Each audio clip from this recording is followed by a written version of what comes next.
সরিষাবাড়ীতে ভাটারা কেন্দ্রীয় জামে মসজিদ নির্মাণ কাজের শুভ উদ্বোধন। সরিষাবাড়ী থেকে আমাদের উপদেষ্টা বীর মুক্তিযোদ্ধা মোহাম্মদ আব্দুল আজিজ জানান, জামালপুর জেলার সরিষাবাড়ীতে ভাটারা কেন্দ্রীয় জামে মসজিদ নির্মাণ কাজের শুভ উদ্বোধন করা হয়েছে। রবিবার বিকালে উপজেলা ভাটারা ইউনিয়ন ভাটারা বাজারে এ মসজিদের নির্মাণ কাজের উদ্বোধন করেন জেলা বিএনপির সভাপতি উপজেলা পরিষদের সাবেক চেয়ারম্যান ফয়জুল কবির তালুকদার শামীম। এরপর তিনি ভাটারা ইউনিয়ন বিএনপির উদ্যোগে আয়োজিত এক ইফতার মাহফিলে প্রধান অতিথি হিসেবে বক্তব্য রাখেন। এই সময় জেলা বিএনপির সভাপতি ফয়জুল কবির তালুকদার শামীম বলেন, গত 16 বছর এদেশের মানুষকে জিম্মি করে রেখেছিল। বিএনপি সহ ছাত্র জনতা মিলে ফ্যাসিবাদী হাসিনাকে এদেশ থেকে বিতাড়িত করেছে। আমাদের নেতা তারেক রহমানের নেতৃত্বে সবাইকে ঐক্যবদ্ধ থাকতে হবে। সবাই মিলে আগামী দিনে সুখী সমৃদ্ধ বাংলাদেশ গড়ার আশ্বাস প্রকাশ করেন তিনি।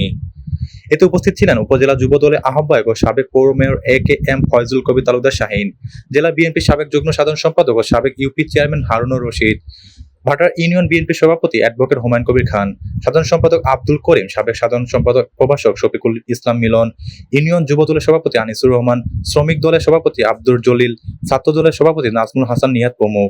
এই সময় দেশ ও জাতির কল্যাণে কামনা করে দোয়া করা হয়।